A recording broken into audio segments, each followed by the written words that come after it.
हम इसको बिल्कुल रूट से समझेंगे। तालिबान जिसका जन्म पाकिस्तान में हुआ, आज वो पाकिस्तान को क्यों तोड़ना चाहता है?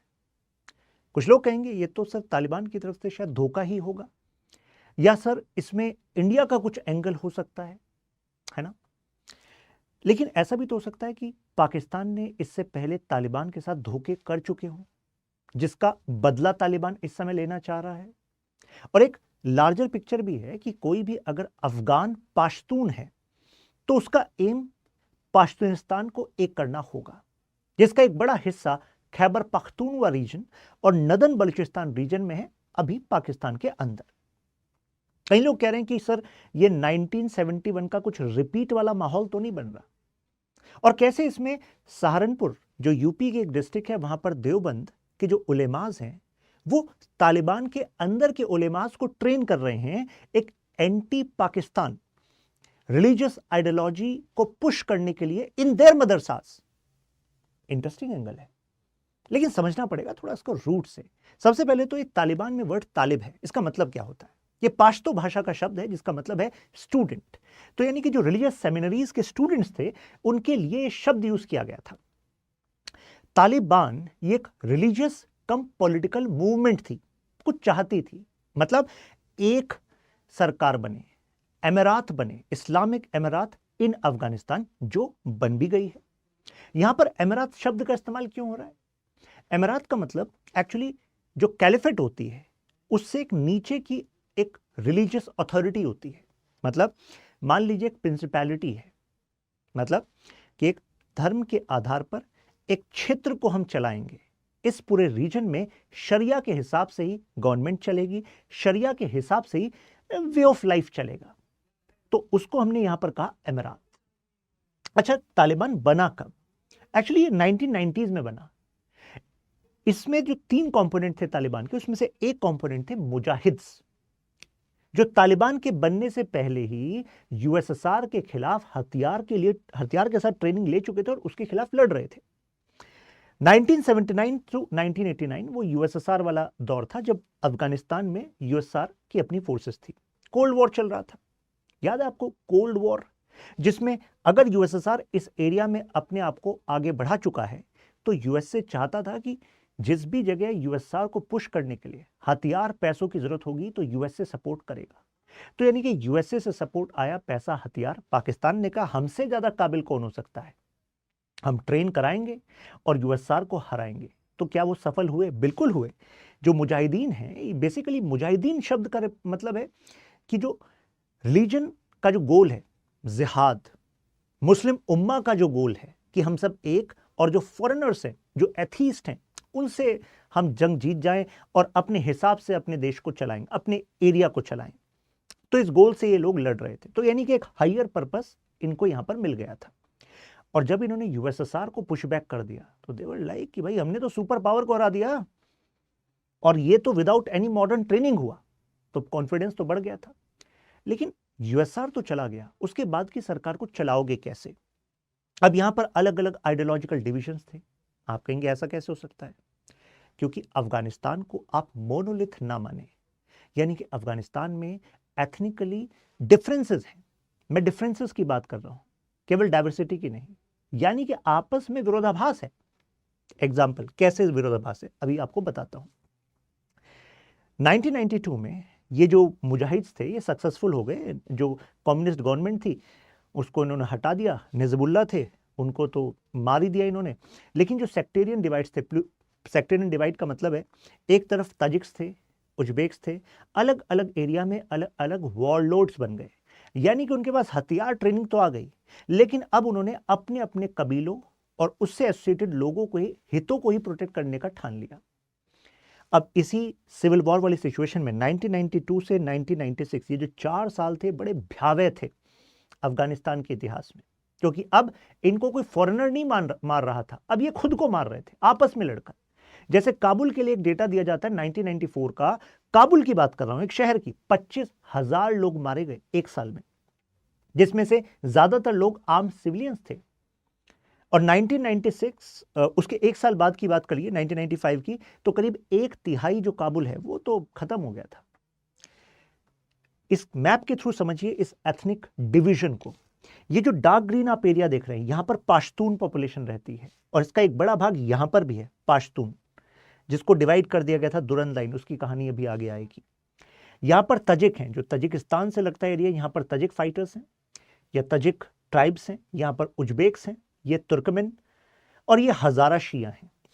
इसी वजह से ईरान का भी एंगल अफगानिस्तान की स्टोरी में आता है, क्योंकि ईरान चाहता है तालिबान जो हजारा शिया है उनके साथ प्रॉब्लम नहीं होनी चाहिए, क्योंकि देखो शियाज ऑफ द वर्ल्ड, उनका अल्टीमेट प्रोटेक्टर ईरान है।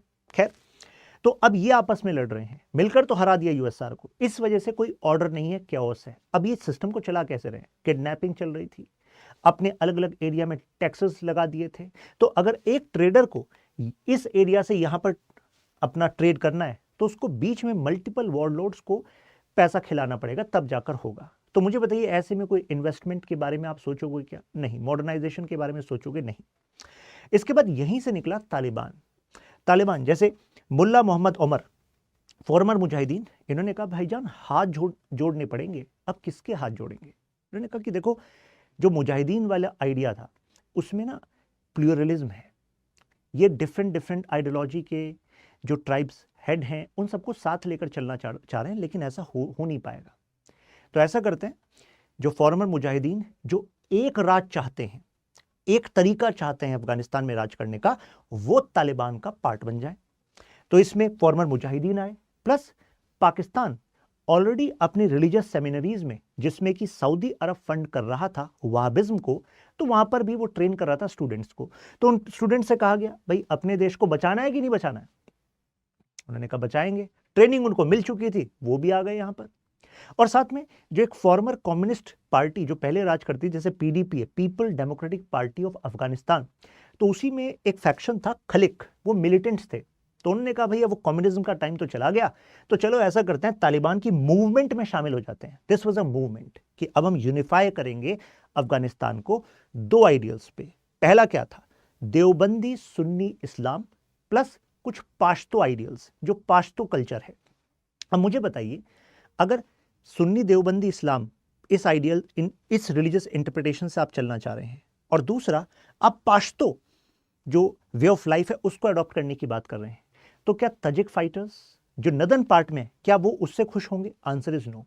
तो इसका मतलब है कि अब तालिबान को एक नई जंग लड़नी है, और किसके खिलाफ लड़नी है? अदर वॉर लॉर्ड्स के खिलाफ लड़नी है। तो मुजाहिदीन की जो प्लूरलिस्ट आइडियोलॉजी उसको रिजेक्ट कर दिया। तो एक तरीके से देवबंदी और पाश्तो, इन दोनों से मिलकर बना तालिबान। आई थिंक ये बात तो आपको क्लियर होगी। उन्होंने कहा कि हम डेली वे ऑफ लाइफ में भी एक यूनिफॉर्मिटी लाएंगे, क्योंकि अगर एक तरीका होगा सभी लोगों का जीने का अफगानिस्तान में, तो फिर स्टेबिलिटी रहेगी, नहीं तो आपस में ऐसे ही लड़ते रहेंगे। अमीरात जो शरिया लॉ से चलेगी, एक थियोक्रेटिक स्टेट चलेगी। ये जो डाइवर्सिटी है इसको हम एकोमोडेट नहीं करेंगे। किसी को एकोमोडेट होना है तो उन्हीं प्रिंसिपल्स पे होना होगा जो काबुल में बैठी सरकार तय करेगी, यानी कि तालिबान की सरकार तय करेगी। ऐसा उस समय एम था, राइट। अब पाकिस्तान क्यों सपोर्ट कर रहा था? देखो, पाकिस्तान ने कहा हमारे लिए तो बेटर है अगर ये आपस में लड़ रहे हैं। और उस समय पर जो नदर्न अलायंस थी, जैसे कि उज्बेक जो फाइटर्स थे, उनको इंडिया सपोर्ट कर रहा था, जैसे अहमद शाह मसूद। अब पाकिस्तान को लगा कि यार अगर नदर्न पार्ट में जो डिफरेंट एथनिक फाइटर्स हैं, अगर उनको इंडिया सपोर्ट कर रहा है, तो इसका मतलब है कि यार वो अफगानिस्तान वाले एरिया में अपना एक स्ट्रॉन्ग होल्ड बना सकता है, जिसका इस्तेमाल वो पाकिस्तान के अगेंस्ट कर सकता है। और इन लोगों का दुश्मन कौन है? कौन यूनिफॉर्मिटी लाना चाह रहा है? वो है तालिबान। तो ठीक है भाई, तालिबान तुम्हें क्या चाहिए? हथियार चाहिए, पैसा चाहिए, ट्रेनिंग चाहिए, इंटेलिजेंस चाहिए, वो सब सपोर्ट हम करेंगे, लेकिन अफगानिस्तान में तालिबान ही काबिज होना चाहिए। तो मतलब these were the good days of Taliban Afghanistan relation. ये कहा जाता है कि आईएसआई और पाकिस्तान की एयरफोर्स ने तो बाकायदा अपने एयरक्राफ्ट्स का इस्तेमाल किया कि जिससे कि उनको कवर मिल सके आगे, कि लड़िए आप अपने बाकी जो फाइटर्स हैं दूसरे एथनिक ग्रुप्स के, यूनिफाई कीजिए, आपके हिसाब से चलाइए। और तालिबान को एक समय पर क्वेटा शूरा कहा जाता था। शूरा बेसिकली एक ग्रुप है एल्डर्स का, एक पर्टिकुलर ट्राइब के, जो महत्वपूर्ण फैसले लेते हैं, पॉलिटिकल हों, रिलीजियस हों, सोशल हों। तो ऐसा ही एक you can say system Taliban starting में चला रहा था, जबकि क्वेटा जो है वो पड़ता है पाकिस्तान में। तो इसका मतलब है कि पाकिस्तान में बैठकर तालिबान के बड़े लीडर्स तय कर रहे थे कि तालिबान के फाइटर्स कहां कहां किस किस तरीके से ऑपरेशन करेंगे, और आईएसआई और मिलिट्री का तो इनको सपोर्ट था ही, राइट। Why support Taliban? अब देखो इसमें ना मल्टीपल रीजंस हैं, केवल एक रीजन नहीं है केवल इंडिया। देखिए, एक तो है स्ट्रेटेजिक डेप्थ डॉक्ट्रिन, जनरल जिया उलक लाए थे। हालांकि ये कहने में डेप्थ है लेकिन इनकी बातों में उतनी डेप्थ है नहीं। है क्या स्ट्रेटेजिक डेप्थ डॉक्ट्रिन? देखिए, अगर आप ज्योग्राफी को देखेंगे पाकिस्तान की, इंडिया के साथ अगर डायरेक्ट कन्फ्रंटेशन होता है तो पाकिस्तान को एक फॉलबैक जोन चाहिए, एक ऐसा एरिया जहां पर इन्हीं के सपोर्ट वाली सरकार हो और पाकिस्तानी मिलिट्री यहां पर रीग्रुप होकर दोबारा अटैक कर सके इंडिया पर, अगर इंडिया यहां तक आ जाए। और अगर मान लीजिए अफगानिस्तान में एक ऐसी सरकार हो जो इंडिया के सपोर्ट की है, तो मुझे बताइए क्या स्ट्रेटेजिक डेप्थ मिल पाएगी इनको? नहीं मिल पाएगी। तो पहला एंगल कि आपको एक फॉलबैक जोन चाहिए। दूसरा एंगल, आप नहीं चाहते कि दूसरे बॉर्डर पर भी आपके एक हॉस्टाइल नेबर हो। जैसे चाणक्य की मंडल थ्योरी कहती है ना कि भाई आपका जो पड़ोसी है, इंडिया के हिसाब से आपका जो पड़ोसी अगर वो दुश्मन है तो भाई उसका पड़ोसी आप दोस्त बनाओ, लेकिन ये हमारे मंडल थ्योरी की स्ट्रेटजी को फेल करना चाहता है, तो इस वजह से भी जरूरी है। तीसरा एंगल है कश्मीर। खुद तालिबान के फॉरेन मिनिस्टर का कहना है कि भाई तालिबान को सपोर्ट का एक बड़ा कारण ये था कि जो उसके फाइटर्स हैं, जैसे प्रीवियसली जो मुजाहिद्स थे, उनका इस्तेमाल कश्मीर में इंस्टेबिलिटी क्रिएट करने के लिए किया जा सके। पाकिस्तान अपने इस एम से भी तालिबान को सपोर्ट कर रहा था। फिर दुरंद लाइन का मुद्दा है। अब दुरंद लाइन ये देखिए, एक्चुअली ब्रिटिश ऑफिसर दुरंद के नाम पर दुरंद लाइन हुई। इसके पीछे ग्रेट गेम, एक समय पर Russian Empire versus British Empire इस जोन में चल रहा था। इस तरफ तो ब्रिटिश इंडिया था और ऊपर जो तुर्कमेनिस्तान तजिकिस्तान आप देख रहे हैं, ये एक्चुअली रशियन एम्पायर का पार्ट था। अब जैसे तजिकिस्तान, इस लोकेशन की बात करूं तो एक समय पर लगभग 95,000 Russian Empire soldiers were station in this zone. तो अब ब्रिटिश एम्पायर को जब इसके बारे में पता लगता है तो कहते हैं यार ये तो ब्रिटिश इंडिया जो हमारी कॉलोनी है वो खतरे में है, तो अब हमें तो एक स्ट्रांग बफर बनाकर रखना पड़ेगा कि किसी भी तरीके से अफगानिस्तान जो है वो रशिया के हाथ में ना आए, क्योंकि सीधे फिर वो एंट्री कर लेगा इस वाले जोन में, ब्रिटिश इंडिया वाले में। तो ऐसे में जो एमिर थे अफगानिस्तान के, उनके साथ इन्होंने एक संधि करी, ट्रीटी करी कि देखो ऐसा करते हैं, ये एक लाइन बना देते हैं। ये जो ग्रीन वाला आप जोन देख रहे हैं ये पाश्तून पॉपुलेशन है, तो पाश्तून पॉपुलेशन साथ ही रही है, common culture, common ethnicity, language etcetera, लेकिन इनको बांट दिया गया। अब बदले में क्या मिला? बदले में इनको वादा किया गया कि अगर आप पर कुछ थ्रेट हुआ तो Britishers are going to be there for supporting you. तो 2640 किलोमीटर 1893 में ये लाइन खींची गई। अफगानिस्तान में कोई भी सरकार हो वो दुरंद लाइन को एक्सेप्ट नहीं करती, कोई भी सरकार हो। कारण, क्योंकि इतनी बड़ी पॉपुलेशन का इमोशन ये कनेक्टेड है इससे। वो कहते हैं कॉलोनियल पास्ट का एक अनजस्ट डिवीजन है जो अल्टीमेटली हटना है, तो इस वजह से वो रिकॉग्नाइज करते ही नहीं है। अब आप खुद सोचो, अब आप कहेंगे सर लेकिन ये तो फिर उनको भी लगना चाहिए ना पाकिस्तान को कि भविष्य में जो एक ग्रेटर अफगानिस्तान की डिमांड होगी, यानी कि पाश्तून वाले एरिया को साथ मिला लेंगे और पूरा ये अफगानिस्तान बना देंगे, तो वो तो तालिबान भी कर सकता था। आप ऐसा सोच रहे होंगे, लेकिन इसमें एक एंगल है।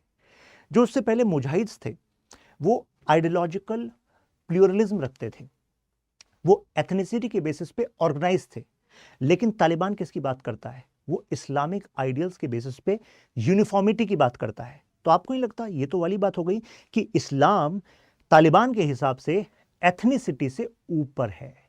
तो पाकिस्तान को लगा अरे ये तो बिल्कुल सही बात है, क्योंकि पाश्तून आइडेंटिटी से ऊपर अगर इस्लाम की आइडेंटिटी होगी तो भाई साहब पाश्तूनिस्तान की मांग नीचे दबेगी कि नहीं दबेगी? बिल्कुल होगा। तो ये एक एंगल था।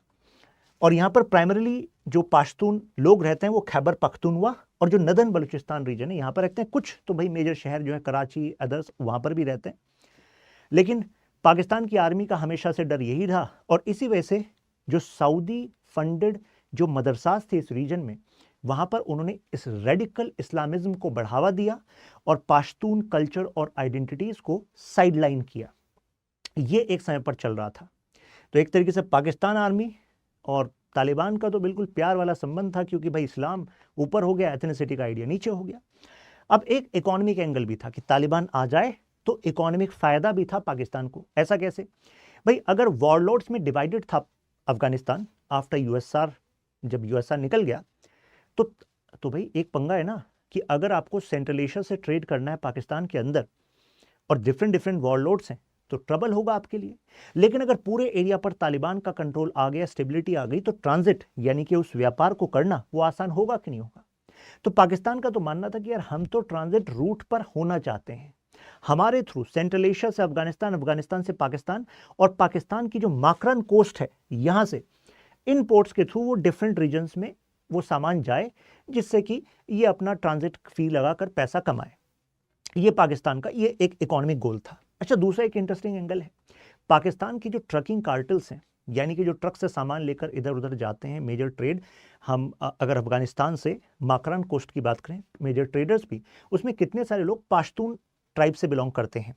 तो उनको लगता था कि यार अच्छी बात है, अगर ये डिफरेंट डिफरेंट वॉरलॉर्ड्स मतलब सप्रेस हो जाएंगे और एक तालिबान होगा और जिसमें पाश्तून आइडियल्स पुश होंगे, तो ठीक है, इन सब का भी फायदा होगा। तो यानी कि इन्होंने भी economic you can say push दिया, प्लस इन्होंने पाकिस्तान की तरफ से भी एक इन्फ्लुएंस रखा। कंटेनमेंट इंडियाज रीजनल इन्फ्लुएंस, अभी मैं जो आपको बता रहा था कि जब ये 1992 से 1996 का ये सिविल वॉर वाली सिचुएशन थी अफगानिस्तान की, तो इंडिया तजिकिस्तान की साइड से सपोर्ट प्रोवाइड कर रहा था तजिक नदन अलायंस लीडरशिप को, जिसमें प्रेसिडेंट थे बुरहानुद्दीन रब्बानी और डिफेंस मिनिस्टर थे अहमद शाह मसूद। और पाकिस्तान कह रहा था कि पाकिस्तान बैक कर रहा था पाश्तून्स को। तो यानी कि उनको लग रहा था कि इंडिया स्ट्रेटेजिकली एनसर्कल कर रहा है पाकिस्तान को।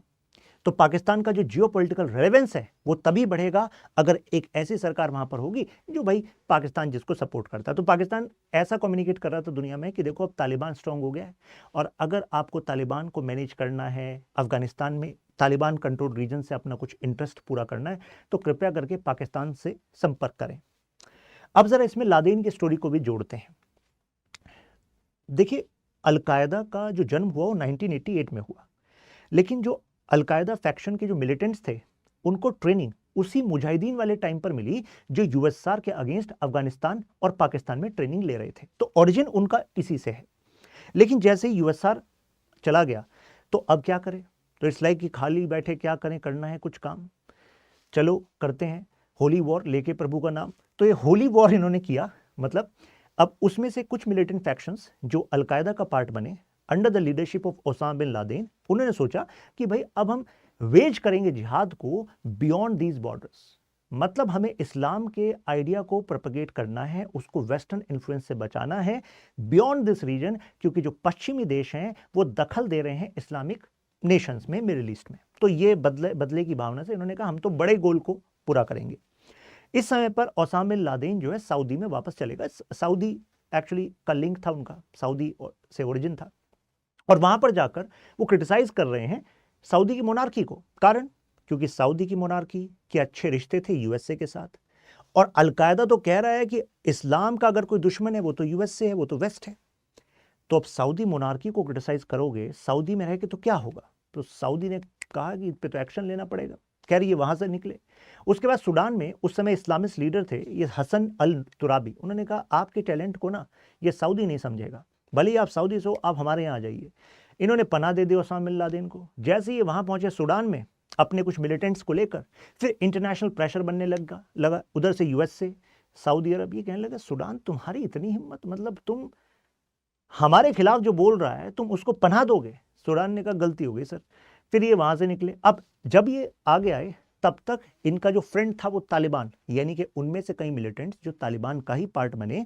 तो उन्होंने कहा तब तक तो काबुल कब्जा लिया था उन्होंने, तो उन्होंने कहा अब हमारे दरवाजे आपके लिए खुले हुए हैं। आगे कहानी आपको बताता हूँ, आप मेरे साथ यहाँ पर कनेक्ट हो सकते हैं जिससे कोई भी वीडियो एनालिसिस आपका मिस ना हो। Instagram, Telegram. Now coming back to the topic. तो अब तालिबान मैंने कंट्रोल ले लिया था काबुल पर, अब यहाँ पर अलकायदा को पनाह मिल गई। अब देखो, अगर आप अलकायदा को इन्वाइट कर रहे हो तो, और अलकायदा का जो आइडियोलॉजी है वो तालिबान से अलग है। तालिबान कह रहा है भाई हमारा फोकस है अफगानिस्तान में इस्लामिक अमीरात बनाएंगे, उससे बाहर का फोकस नहीं है, हमें तो Deobandi ideals plus Pashtun ideals इसके बेसिस पे चलाना है। लेकिन अलकायदा क्या कह रहा है, हमारा है बड़ा विजन, हमें तो वेस्ट के खिलाफ वेज करना है वॉर। तो भाई फिर तुम दोनों की बन कैसे रही है, यानी कि अलकायदा को तालिबान के काम आना पड़ेगा, तभी ये पनाह मिलेगी। तो अलकायदा की एक ये एलीट 055 ये ब्रिगेड थी, इन्होंने कहा कि आपको परेशान कर रहे हैं ये नदन अलायंस, अहमद शाह मसूद, चलो इनके असैसिनेशन का प्लान हम करते हैं। तो तालिबान के सबसे बड़े दुश्मन अहमद शाह मसूद को मतलब एसेसिनेट करा अलकायदा ने, और ये करा भी 2 दिन पहले ऑफ 9/11। अब यहीं से कहानी में ट्विस्ट आ गया। कारण जैसे ही आपने नदर्न अलायंस को कमजोर कर दिया, तालिबान के लिए ग्राउंड आपने और ब्रॉडन कर दिया, तो Taliban was like Osama bin Laden, क्या बात है, हमें तो पूरा विश्वास था तुम काम आओगे। लेकिन जो 9/11 इन्होंने कर दिया, इस समय यूएसए ने ठान लिया कि अब होगा ग्लोबल वॉर ऑन टेररिज्म, और कहा पता करो कहां है ये अलकायदा, ओसामा बिन लादेन जिसने जिम्मेदारी ली है 9/11 करने की, और ये बैठे हैं कहां, अफगानिस्तान में। तालिबान को सीधे संपर्क किया गया और कहा कि जरा अलकायदा को हमें दे दो, मतलब ओसामा बिन लादेन को हमें दे दो, और इनके जो मिलिटेंट्स हैं उनके ट्रेनिंग कैंप्स आपके यहां नहीं होने चाहिए। तालिबान का क्या जवाब आया, तालिबान ने रिफ्यूज कर दिया। तालिबान में अब तक कॉन्फिडेंस बढ़ गया था, तालिबान ने कहा हम नहीं देंगे। अब यूएसए ने ठान ली कि भाई अब तो इज्जत पे बात आ गई है, आप कह रहे हो कि ये 2001 वाला टाइम है। सोचो 1991 के बाद का जो वर्ल्ड ऑर्डर है वो यूनिपोलर कहा जा रहा था, यानी कि दुनिया में अब एक ही सुपर पावर बची थी, वो यूएसए है। यूएसएसआर ऑलरेडी टूट चुका था, रशिया। और 1991 से 2001 के अगर आप रशिया को देखोगे तो उसमें भी कोई स्ट्रेंथ दिख नहीं रही थी। उसके तो खुद के लीडर्स जैसे येल्सिन वो खुद वेस्ट इंक्लाइन दिख रहे थे। और फिर 2001 वाले पीरियड में पुतिन आ रहे हैं, अभी वो you can say prominent, you can say ऐसा कोई बड़ी पावर नहीं इमर्ज हो रहे थे। तो रशिया तो अपने टर्बुलेंट टाइम्स से चल रहा था, और इसमें बड़ी पावर यूएसए पर अटैक कर देता है अलकायदा। तो अलकायदा ने एक तरीके से एक मिथ को बस्ट करा कि भाई यूएसए को कुछ कर नहीं सकता कोई। तो यूएसए ने कहा हम बताएंगे हम क्या क्या कर सकते हैं, ग्लोबल वॉर और अगेंस्ट टेररिज्म। तो तालिबान के इस रिफ्यूजल के बाद सीधी सी बात थी, अब नेक्स्ट स्ट्रेटेजिक चॉइस क्या थी, पाकिस्तान से कांटेक्ट किया जाए। कारण अफगानिस्तान के बॉर्डर कनेक्ट करते हैं पाकिस्तान से, और पाकिस्तान की अपनी एक स्ट्रेटेजिक डेप्थ थी ना तालिबान में। तो यूएसए ने कहा हमारे काम आएगी। पाकिस्तान ने कहा लेकिन तालिबान तो हमने पाला है, क्वेटा शूरा हमने सपोर्ट किया, आईएसआई आर्मी इन्हीं ऑफिसर्स ने कितने सालों से, तो हमारी जानकारियां हैं, रिश्तेदारियां हैं। अब क्या होगा, तो कितने सारे ऐसे तालिबानी लीडर्स थे जिनका जन्म ही यहीं पर हुआ था, और वो मिलिटेंट बनकर तालिबान मतलब अब अफगानिस्तान में थे। अब क्या किया जाए भाई, अब यहां पर इन्होंने ले लिया यू टर्न।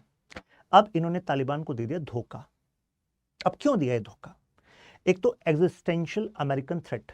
खुद जनरल परवेज मुशर्रफ बताते हैं कि धमकी मिली थी कि अगर साथ नहीं दिया ना तो पाकिस्तान में भी बॉम्ब्ड टू स्टोन एज, वो स्टोन एज में पहुंचा देंगे आपको, इतनी बमबारी होगी।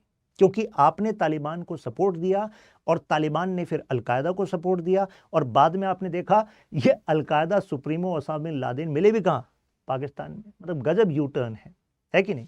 क्या next angle, economic military incentive. अब ये जो टाइम था मतलब 2001 वाला, तो 2001 से पूरा जो पहला 10 साल था वो इतना ज़्यादा पॉलिटिकली टर्बुलेंट था पाकिस्तान के लिए कि वहाँ सरकारें आ रही थी, जा रही थी, और इकोनॉमिक जो पॉलिसीज़ थी वो मतलब corruption plus lack of vision जो अभी भी है, बट एक अलग तरह का इकोनॉमिक टर्मोइल वहाँ पर चल रहा था, जिस समय पर इनको ज़रूरत थी इकोनॉमिक पैकेज की।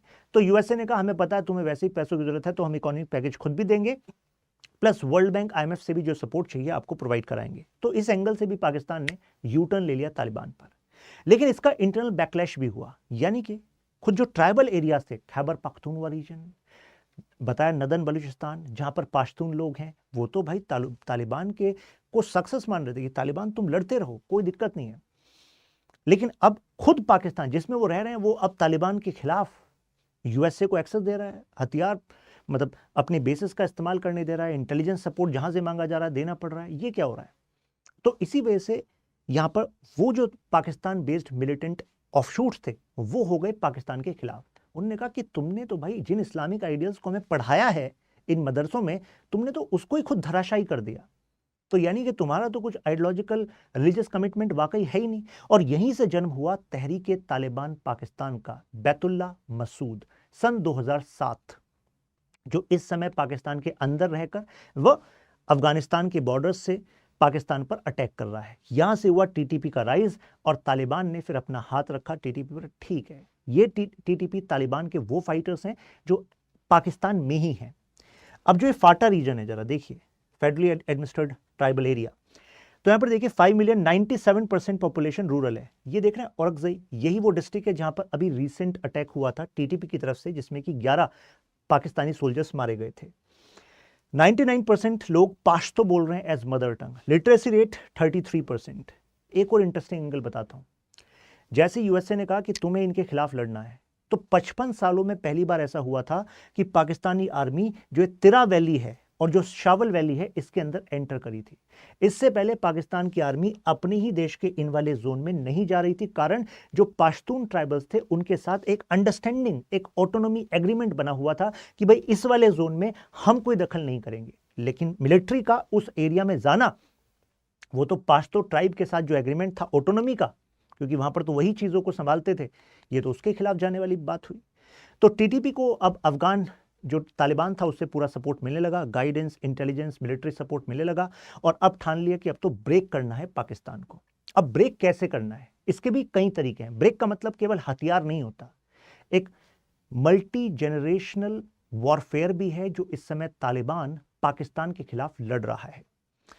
टीटीपी के फॉर्मेशन में जैसे पाकिस्तानी मिलिटेंट्स के जो अदर ग्रुप्स हैं इन्होंने उसको भी जोड़ा। एग्जाम्पल देता हूं, टीटीपी सपोर्ट करने लगी बलोच को भी, जैसे बीएल ने कहा कि आपको पाकिस्तान की जो मिलिट्री है उसकी एट्रोसिटीज को नहीं झेलना चाहिए, और एंटी स्टेट जो आपका स्टैंड है, एंटी पाकिस्तान, उसमें टीटीपी आपको सपोर्ट करती है। तो मुझे बताइए मल्टीपल फ्रंट पर अब इनके लिए चैलेंज होगा कि नहीं होगा? बिल्कुल होगा।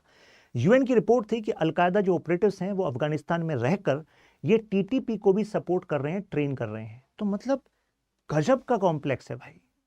मतलब जो अलकायदा के सुप्रीमो तुमने अबोटाबाद में छुपा कर रखे हुए थे, जिसको बाद में यूएसए ने तुम्हारे देश में मारा, वही अलकायदा टीटीपी के लोगों को ट्रेन भी कर रहा है, क्योंकि उसके अच्छे रिश्ते हैं तालिबान के साथ।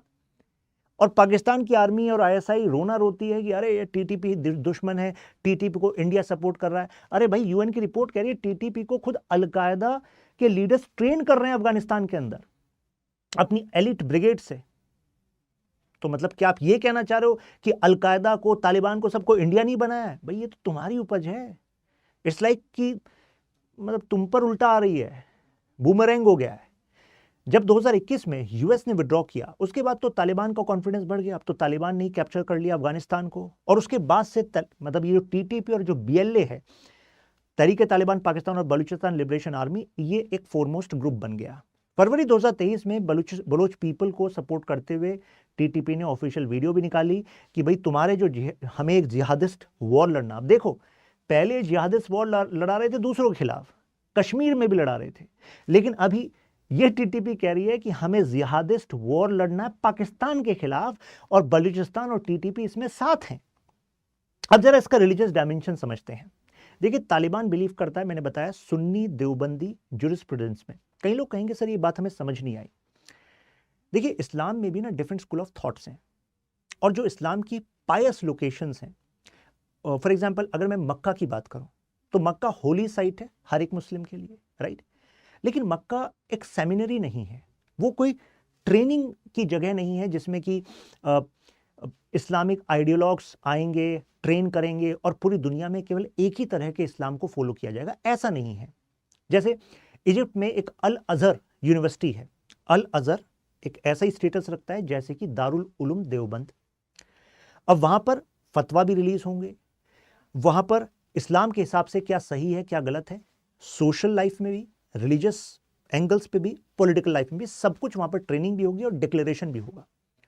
अब दुनिया में जहां जहां अल अजहर के फॉलोअर्स हैं तो वो उसके हिसाब से चलेंगे, इवन लीडर्स भी उसके हिसाब से चलेंगे। यही वो जगह है जहां से मुस्लिम ब्रदरहुड को पुश मिलता है, जो एक अनदर रेडिकल इस्लामिस्ट आइडिया है, जो मिडिल ईस्ट को, अरब नेशनलिज्म को इस्लाम के एंगल पर यूनिफाई करके फाइट करने की बात करता है।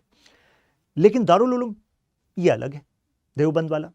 तो ये दारुल उलूम देवबंद को फॉलो करते हैं क्योंकि ये तालिबान का जो अपना गोल है कि भाई तुम इस्लाम प्लस अपने पाश्तून आइडियल्स, अफगानिस्तानी कल्चर के हिसाब से भी अपने स्टेट को चला सकते हो, क्योंकि देवबंदी जो है वो इस बात को एक्सेप्ट करता है। लेकिन जो वहाबिज्म है, जो सऊदी पुश करता था और करता है, जिसको पाकिस्तान ने सपोर्ट करके पुश कराया, वो इस बात को सपोर्ट नहीं करता। क्यों नहीं करता? अब खुद सोचो। मैंने बताया था ना कि वहाबिज्म इस्लामिस्ट आइडेंटिटी को एथनिक आइडेंटिटी से ऊपर रख रहा है। लेकिन क्या तालिबान को ये चाहिए? नहीं नहीं, तालिबान को दोनों को एकोमोडेट करना है, इस्लाम को भी और पाश्तून वाली आइडियल्स को भी। और दारुल उलूम देवबंद वो जिस तरीके से इंटरप्रेट करता है इस्लाम को, उसमें बिल्कुल सटीक बैठता है ये। तो एक तरीके से जो पाकिस्तान कर रहा है वो नियो देवबंदी कर रहा है, वहां पर वो मिलावट कर रहा है वहाबिज्म की, ऐसा तालिबान के कई लीडर्स मानते हैं। और इस वजह से वो कहते हैं कि पाकिस्तान ट्रू इस्लाम को फॉलो नहीं कर रहा, क्योंकि वो स्टेट के अपने स्ट्रेटेजिक इंटरेस्ट के लिए इस्लाम को एज अ टूल यूज कर रहा है, ना कि वो इस्लाम के प्रिंसिपल्स को सबमिट हो रहा है। तो ट्रू इस्लामिस्ट आइडियल्स को ये नहीं फॉलो कर रहा है। इनकी आर्मी, आईएसआई, पाकिस्तान स्टेट केवल अपने स्ट्रेटेजिक इंटरेस्ट के लिए इस्लाम एज अ टूल। अब इस्लाम को टूल की तरह इस्तेमाल करना तो बेइज्जती की बात है भाई तालिबान के लिए। Rejection of nation state concept, जैसे उनका कहना है कि आप जैसे टू नेशन थ्योरी, कि जो साउथ एशिया के मुस्लिम्स हैं उनका रहनुमा केवल पाकिस्तानी बन सकता था जी, ये जिन्ना का आइडिया था ना, तालिबान इसको रिजेक्ट करता है। तालिबान कहता है क्या क्या बात करते हो, इनफिडल कॉन्सेप्ट है, ऐसी है ही नहीं बात। वो कह रहे हैं कि हमारे यहां पर अगर अमीरात का कॉन्सेप्ट है वो कैलिफ से नीचे की एक प्रिंसिपैलिटी का आइडिया हो सकता है, और हम किसी एक पर्टिकुलर टेरिटरी में ही इस्लाम के सारे लोग फॉलो करेंगे उस रीजन के, हम इसकी बात ही नहीं करते। और आप साउथ एशिया के मुस्लिम्स को ऐसे डिवाइड करोगे, जैसे फॉर एग्जांपल आसिम मुनीर का क्या स्टेटमेंट था कि साउथ एशिया में मुस्लिम्स के लिए पाकिस्तान है और बाकियों के लिए हिंदुस्तान है। तो this divisive idea of Asim Munir is rejected by Taliban. तो ये two nation theory rejected by Taliban, ये देख रहे हैं। अब रिलीजियसली भी ब्रेक करने पर लगा हुआ है तालिबान, जैसे कि जब से 2021 से पूरी तरह पावर में आए हैं, क्योंकि ये दूसरी बार ऐसा हुआ है इनके साथ आए हैं, 5,000 से बढ़ाकर 21,000 इन्होंने मदरसाज कर दिए हैं। 3.6 मिलियन स्टूडेंट्स इस समय इन मदरसा में पढ़ रहे हैं। और क्या पढ़ रहे हैं? जो तालिबान का आइडिया ऑफ इस्लाम है, वो स्ट्रिक्ट इंटरप्रिटेशन कर रहा है इस्लाम का, जो डीलेजिटिमाइज कर रहा है पाकिस्तान स्टेट को। सोचो कि वो पाकिस्तान स्टेट के बारे में अपने सभी स्टूडेंट्स को ये पढ़ा रहे हैं कि पाकिस्तान इस्लाम के खिलाफ काम कर रहा है। वो अमेरिका का सपोर्ट देकर तालिबान के खिलाफ लड़ा था, कुछ याद आ रहा है?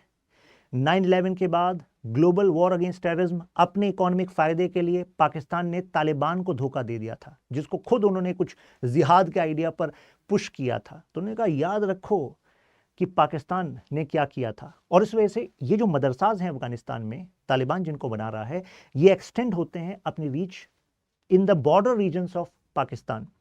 तो एक तरीके से यहां से ट्रेन होकर भी रेडिकलाइज्ड यूथ पाकिस्तान में जाकर सेटल हो रहा है। और कितने सारे इनके उलेमाज हैं जो ये ट्रेन कर रहे हैं, मतलब जो मुस्लिम इंटेलेक्चुअल्स जो ये बनाना चाह रहे हैं तालिबान अपने हिसाब से, उनको बनाकर भी वहां पर भेज रहे हैं। तो एक तरीके से मल्टी जनरेशनल वॉरफेयर तैयार हो रहा है पाकिस्तान के खिलाफ, जहां पर मिलियंस ऑफ अफगानी और ये पाश्तून जो in the border regions, Khyber Pakhtunkhwa, northern Balochistan, now they are getting trained to wage a war against Pakistan state. अब इस पॉइंट को जरा देखिए, इनमें से कितने सारे जो स्कॉलर्स हैं, point to be noted, many are trained in same Deobandi tradition that influenced both the countries, जो क्रिएट कर रहा है एक रिलीजियस लीगल फ्रेमवर्क जो कह रहा है कि जस्टिफाई कर रहा है कि देयर शुड बी अ जिहाद अगेंस्ट पाकिस्तान।